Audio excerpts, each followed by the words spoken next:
ശ്രീ മഹാദേവി നമ. ഓം ശ്രീമദ്ദേവി മഹാഭാഗവതം 1-ാം സ്കന്ധം 11-ാം അധ്യായം 42-ാം ശ്ലോകം 41 ശ്ലോകങ്ങൾ നേരത്തെ പറഞ്ഞു വെച്ചു. ഇന്ദ്ര ഉവാച ഓം മാ ശോകം കുരു ധർമ്മജ്ഞാ ദാസോസ്മി തവ സുവ്രത ആനേഷ്യാമ്യഹം നൂനം ഭാര്യ തവ മഹാമതേ. ധർമ്മം അറിയുന്ന ഗുരുവിനെയാണ് വിളിക്കുന്നത് കേട്ടോ. അങ്ങ് ദുഃഖിക്കണ്ട, സുവ്രതനാണ് ഗുരു. അങ്ങയുടെ ദാസനാണ് ഞാൻ. മഹാമതിയാണ് വെച്ചാൽ നല്ല ബുദ്ധിയുണ്ടെന്ന് സാരം. അങ്ങയുടെ പത്നി താരയെ സൈന്യസമേതം യുദ്ധം ചെയ്തിട്ട് ചന്ദ്രനിൽ നിന്നും കൊണ്ടുവന്ന് തരാം. അപ്പോൾ ഒരു ഉറപ്പ് കൊടുക്കുകയാണ്. പ്രേഷിതേ ചേന്മയാ ദൂതേ ന ദാസ്യതി മദാകുല തതോ യുദ്ധം കരിഷ്യാമി ദേവസൈന്യൈ സമാവൃത. മധുമത്തനായിട്ടുള്ള അവൻ ഞാൻ ദൂതനെ അയച്ചു, എന്നിട്ടും ആ ദൂതനെ അത്ര കാര്യമാക്കിയില്ല. അപ്പോൾ ദൂതനെ അയച്ചിട്ട് തന്നില്ല വെച്ചാൽ അതൊരു മതമാണല്ലോ, അഹങ്കാരമാണല്ലോ. അപ്പോൾ ദേവസൈന്യങ്ങളെ കൂട്ടിയിട്ട് യുദ്ധം ചെയ്യേണ്ടി വരും. അത് ചെയ്യാം, എന്നിട്ട് കൊണ്ടുവരാം. ചന്ദ്രനെ ജയിക്കാൻ പ്രയാസമില്ല ഇന്ദ്രന്. ഇത്യാശ്വാസ്യ ഗുരും ശക്രോ ദൂതം വക്തൃവിചക്ഷണം പ്രേഷയാമാസ സോമായ വാർത്താ ശംസിനമദ്ഭുതം. ഇങ്ങനെ ദേവഗുരുവിനെ ആശ്വസിപ്പിച്ചിട്ട് ദേവേന്ദ്രൻ ഈ വാർത്ത അറിയിക്കാൻ വേണ്ടിയിട്ട് നല്ലൊരു വാഗ്മിയായിട്ടുള്ളൊരു ദൂതനെ സോമൻ്റെ അടുത്തേക്ക് പറഞ്ഞയച്ചു. സഗത്വാ ശശിലോകം തു ത്വരിത സുവിചക്ഷണ ഉവാച വചനേന ഇവ വചനം രോഹിണീപതിം. ആ ദൂതൻ ചന്ദ്രൻ്റെ ഈ കൊട്ടാരത്തിൽ ചെന്ന് നല്ല നല്ല നല്ല വാക്കുകളിലൂടെ ആ കാര്യത്തെ മുഴുവൻ പറഞ്ഞു. ഒരു ദൗത്യം എന്നുള്ളത് നന്നായിട്ട് ചെയ്യണമെങ്കിൽ നല്ല വാഗ്മിത്വം വേണം, കാര്യത്തെ പറ്റി നല്ല ബോധം വേണം. അത് പറയണം. അതങ്ങനെയാണ്. അത് പറഞ്ഞു. പ്രേഷിതോഹം മഹാഭാഗ ശക്രേണ ത്വാം വിവക്ഷയ കഥിതം പ്രപുണ യച്ച തദ്ബ്രവീമി മഹാമതേ. അങ്ങേ കണ്ട് പറയാൻ ദേവേന്ദ്രൻ എന്നെ അറിയിച്ചിരിക്കുകയാണ്. പ്രഭുവായിട്ടുള്ള അദ്ദേഹം പറഞ്ഞയച്ചെന്തോ അത് ഞാൻ അങ്ങയോട് പറയാം. എൻ്റെ വാക്കല്ല, ദേവേന്ദ്രൻ്റെ വാക്കാണ്. കേട്ടോളൂ ചന്ദ്ര. ധർമ്മജ്ഞോസി മഹാഭാഗ നീതിം ജാനാസി സുവ്രത അത്രി പിതാ തേ ധർമാത്മാ ന നിന്ദ്യം കർത്തുമർഹസി. മഹാഭാഗ്യവാനായിട്ടുള്ള അങ്ങ് ധർമ്മം അറിയുന്നയാളാണ്, സുവ്രതനാണ്. അങ്ങയ്ക്കെല്ലാം അറിയാം, ന്യായങ്ങളെ അറിയാം. ധർമാത്മാവായുള്ള അത്രിയാണ് അങ്ങയുടെ അച്ഛൻ. അങ്ങ് നിന്ദ്യമായത് ചെയ്യാൻ പാടില്ല. ബ്രഹ്മാവിൻ്റെ പേരക്കുട്ടനാണ്. ഭാര്യാരക്ഷ്യ സർവഭൂതൈ യഥാശക്തി ഹ്യതന്ത്രിതൈ തദർത്ഥേ കലഹ കാമം ഭവിതാനാത്ര സംശയ. എല്ലാ മനുഷ്യരും ഭാര്യയെ യഥാശക്തി ശ്രദ്ധിച്ച് രക്ഷിക്കേണ്ടതാണ്. അതിൻ്റെ പേരിലാണ് കലഹം ഉണ്ടാവുന്നത് എന്ന കാര്യത്തിൽ സംശയമില്ല.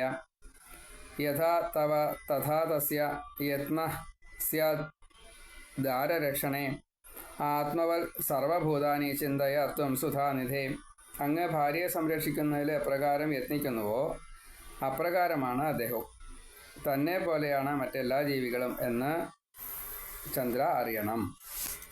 28 സംഖ്യാസ്തേ കാമിന്യോ ദക്ഷജ ശുഭ ഗുരുപത്നിയും കഥം ഭോക്തും തുമിച്ഛസി സുധാനിധേ.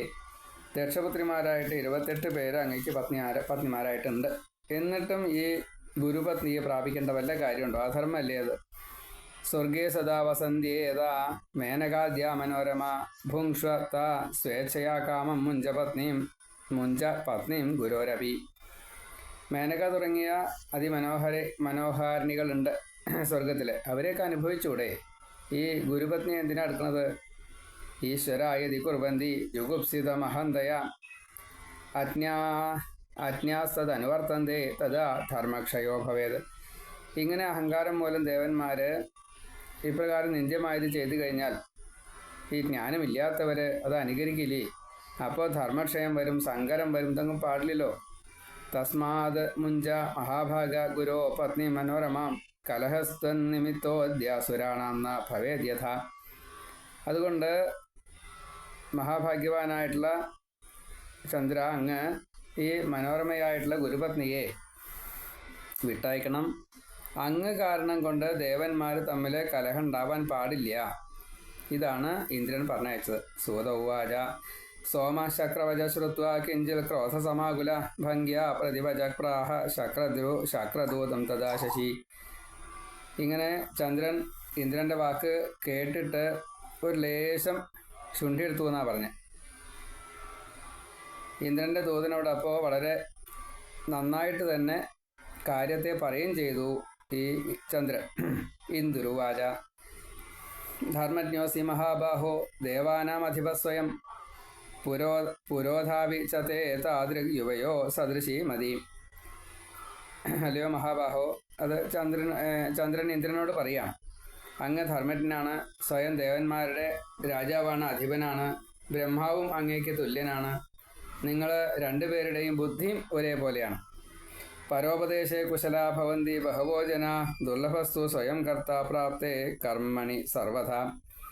ഇപ്പോൾ നിങ്ങൾ അന്യരെ ഉപദേശിക്കാൻ ബഹു കേമന്മാരാണ്, എന്നാൽ സ്വന്തം കാര്യം വന്നാലോ അത് ആ രീതിയിലോട്ട് ചെയ്യാറുമില്ല. അന്യരെ ഉപദേശിക്കണം അതേ കാര്യം തന്നെ അവനവൻ്റെ കാര്യം വരുമ്പോൾ ചെയ്യൂല.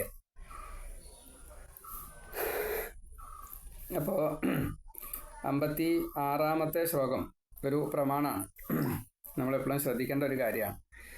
ബാർഹസ്പത്യ പ്രണീതം ച ശാസ്ത്രം ഗൃഹന്തി മാനവ കോ വിരോധോത്ര ദേവേശ കാമയാനാം ഭജൻ സ്ത്രീയം. ബാർഹസ്പത്യ ധർമ്മം, ദേവഗുരുവിൻ്റെ ധർമ്മം അടിസ്ഥാനമാക്കിയിട്ട് നിർമ്മിച്ചിരിക്കുന്നത് ശാസ്ത്രമാണ്. മനുഷ്യരെ സാധാരണ സ്വീകരിക്കാം. കാമിക്കുന്ന സ്ത്രീയെ സ്വീകരിക്കുന്നതിൽ അത് വെച്ചുകൊണ്ട് നോക്കിയാൽ, ഹേ ദേവേശ, ഇന്ദ്ര, എന്താ ഒരു തെറ്റ്? എന്നെ സ്വീകരിക്കാൻ വന്ന താരയെ ഞാൻ പത്നിയായിട്ട് സ്വീകരിച്ചു, അതിൽ തെറ്റൊന്നുമില്ല. സ്വകീയം ബലിനാം സർവം ദുർബലാനെന്ന കിഞ്ചന സ്ത്രീയാച്ച പരകീയാച്ച ഭ്രമോയം മന്ദചേതസാം. ബലവാന്മാർക്ക് എല്ലാം തൻ്റേതാണ്, തൻ്റേതല്ലെങ്കിൽ തന്നെ തൻ്റേതാക്കാൻ അവർക്ക് കഴിവുണ്ട്, അതാണ് ബലം, അത് ഉപയോഗിക്കും. ദുർബലന്മാർക്കൊന്നുമില്ല തൻ്റേതായിട്ട്, മന്ദബുദ്ധികൾക്കാണ് എൻ്റേത് അന്യൻ്റേത് എന്നുള്ള ഭ്രമം. അപ്പോൾ ബലവാന്മാർക്കും പേടിക്കണ്ട, ബലമില്ലാത്തവർക്കും പേടിക്കണ്ട. പക്ഷേ രണ്ടിനെയും ഇടയ്ക്ക് പെട്ടുള്ളവർക്ക് ലേശം പ്രശ്നവുമാണ്. താരാമയി അനുരക്താച്ച യഥാ നാത്തു തഥാ ഗുരൗ അനുരക്ത കഥം ത്യാജ്യ ധർമ്മതോ ന്യായതസ്തഥാ. താര എന്നിൽ എപ്രകാരമാണ് അനുരക്തയായത്, അപ്രകാരം ഗുരുവിൽ അനുരക്തയല്ല. അനുരക്തയാവട്ടെ, ധർമ്മമനുസരിച്ച് ന്യായമനുസരിച്ച് അപ്പോൾ ഞാൻ ഉപേക്ഷിക്കാം. അതുവരെ ഞാനെങ്ങനെ ഉപേക്ഷിക്കാം? ഗൃഹാരംഭസ്തു രക്തായാം വിരക്തായാം കഥം ഭവേൽ വിരക്തേയം യഥാ ജാത ചകമേനുജകാമിനി. അനുരക്തയിലാണ് ഗാർഹസ്ഥ്യത്തിൻ്റെ തുടക്കം. അനുരാഗമില്ലാത്തവൾ അതെങ്ങനെ ഉണ്ടാവുക? അനുരാഗമുള്ളവർക്കേ ഗാർഹസ്ഥ്യം സുഖമായിട്ട് വരുള്ളൂ.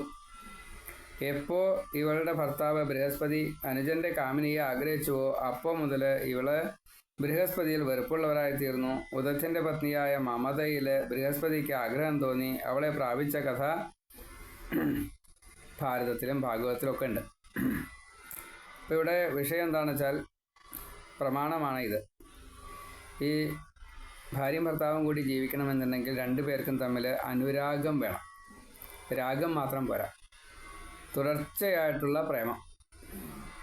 താൽക്കാലികമായിട്ട് ഒരു തവണ പ്രേമം അങ്ങനെയായിട്ട് കാര്യമില്ല, അല്ലെങ്കിൽ തോന്നുമ്പോൾ പ്രേമം അങ്ങനെയായിട്ട് കാര്യമില്ല. അനുരാഗം വേണം.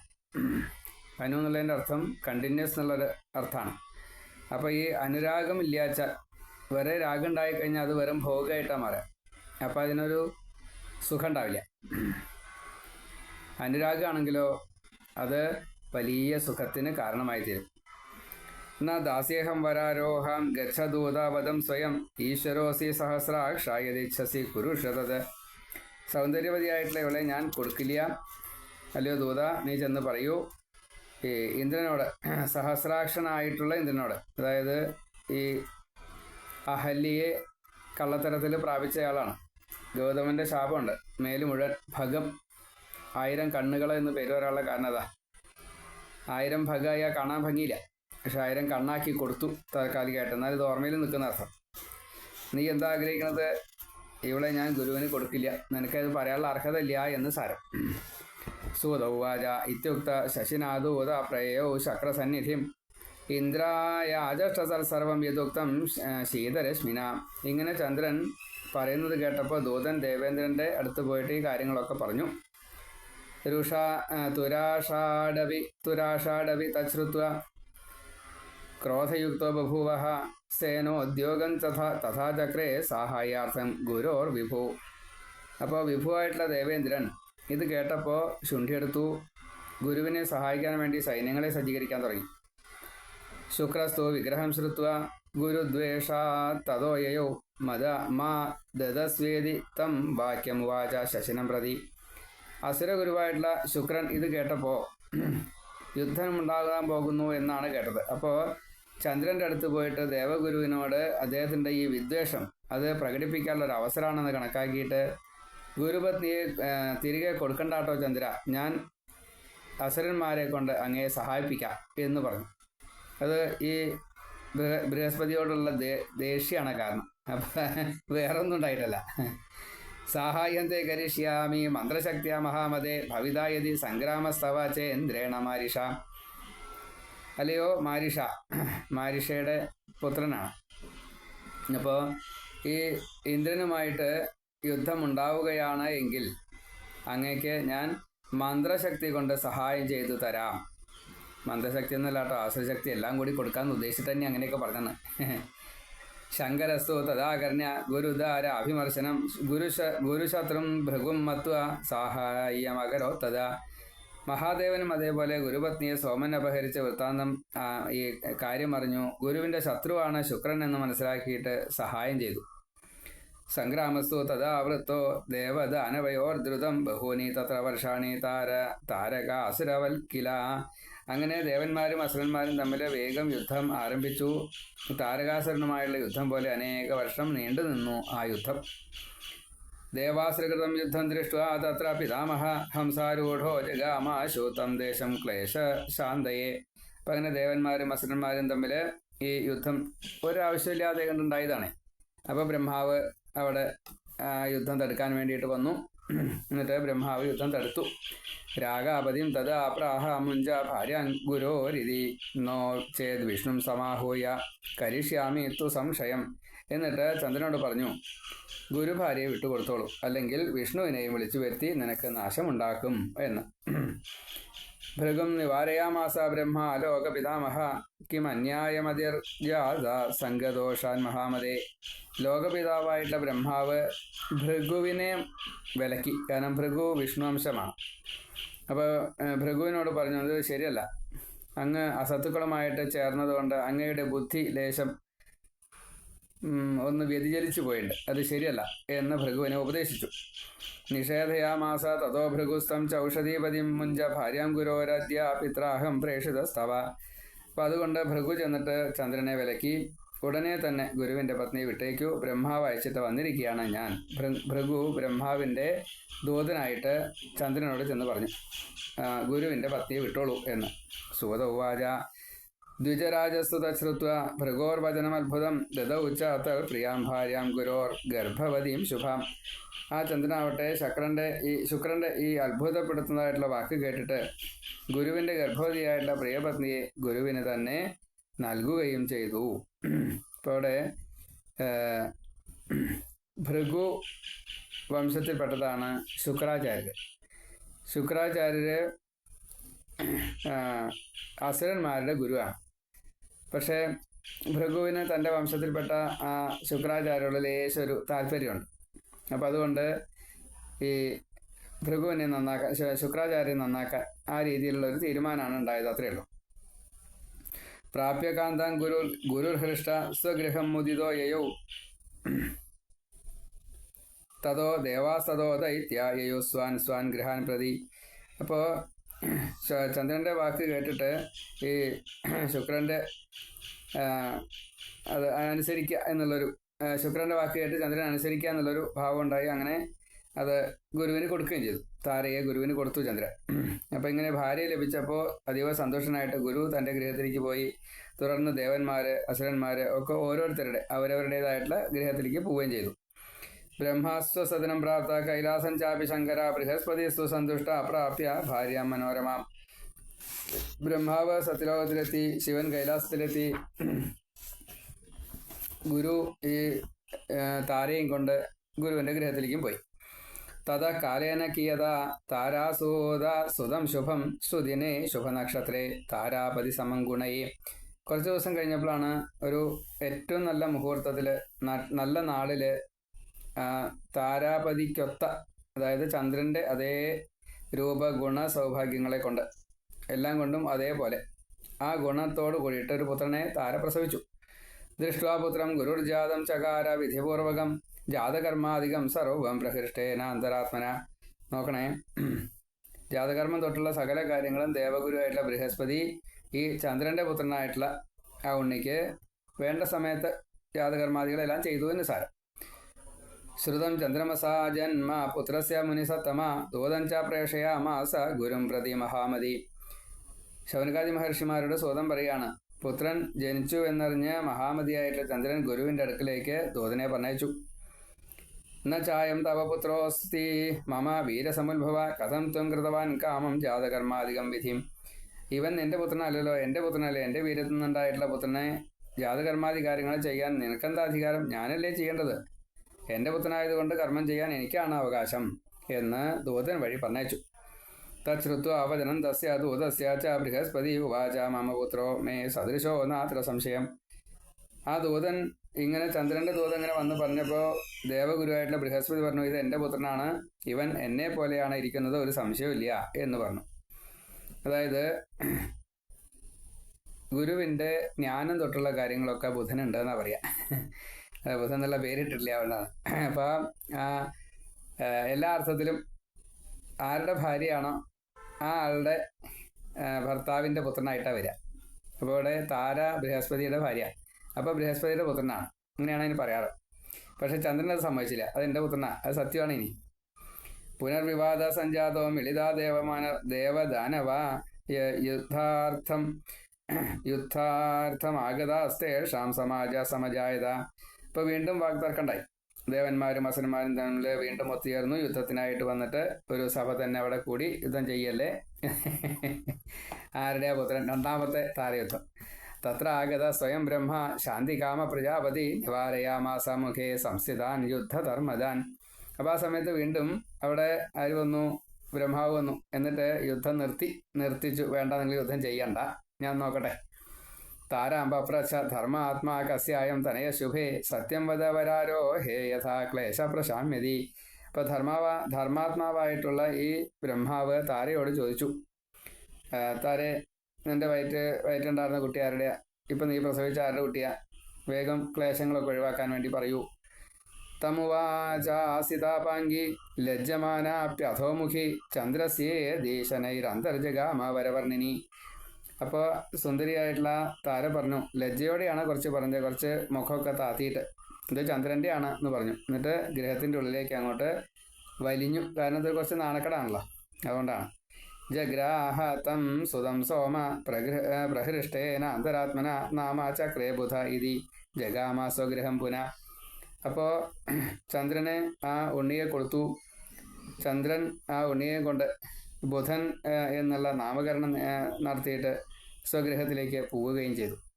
അപ്പോൾ ചന്ദ്രന് സന്തോഷമായി, ബുധനെ കിട്ടിയല്ലോ. യയൗ ബ്രഹ്മ സ്വഗം ധാമ സർവേ ദേവ സവാസവ യഥാഗതം ഗതം സർവൈ സർവശ പ്രേക്ഷകൈർജനൈ. ബ്രഹ്മാവ് സത്യലോകത്തിലേക്ക് പോയി. ഇന്ദ്രാദി ദേവന്മാരെല്ലാം കാഴ്ചക്കാരായിട്ട് വന്നു ചേർന്നവരെല്ലാവരും വന്ന പോലെ തന്നെ അവരവരുടെ ഗൃഹത്തിലേക്ക് പോയി.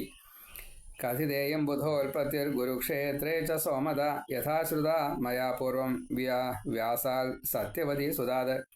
ഗുരുവിൻ്റെ പത്നിയായിട്ടുള്ള താരയിൽ ചന്ദ്രന് ബുധൻ ഉണ്ടായ കഥയാണ് ഞാനിപ്പോൾ വിസ്തരിച്ചത്. ഈ കഥ സത്യവതി പുത്രനായിട്ടുള്ള പരാശര സുതനായിട്ടുള്ള വ്യാസനിൽ നിന്ന് ഞാൻ പണ്ട് കേട്ടത് അതേപോലെ തന്നെ ഇതാ നിങ്ങളോട് പറഞ്ഞു കഴിഞ്ഞു കേട്ടോ ശൗനകാദി മഹർഷിമാരെ എന്ന് സൂതൻ അവിടെ കഥ അവസാനിപ്പിച്ചു. ഇത് ശ്രീമദ്ദേവി ഭാഗവതേ പ്രഥമസ്കന്ധേ കാലശോധ്യായ സമാപ്ത സർവത്ര. ശ്രീമദ്ദേവി നാമസങ്കീർത്തനം ശ്രീ മഹാദേവി നമ. ഈ കഥ എല്ലാവരും കേൾക്കണമെന്ന് പ്രാർത്ഥിക്കുന്നു.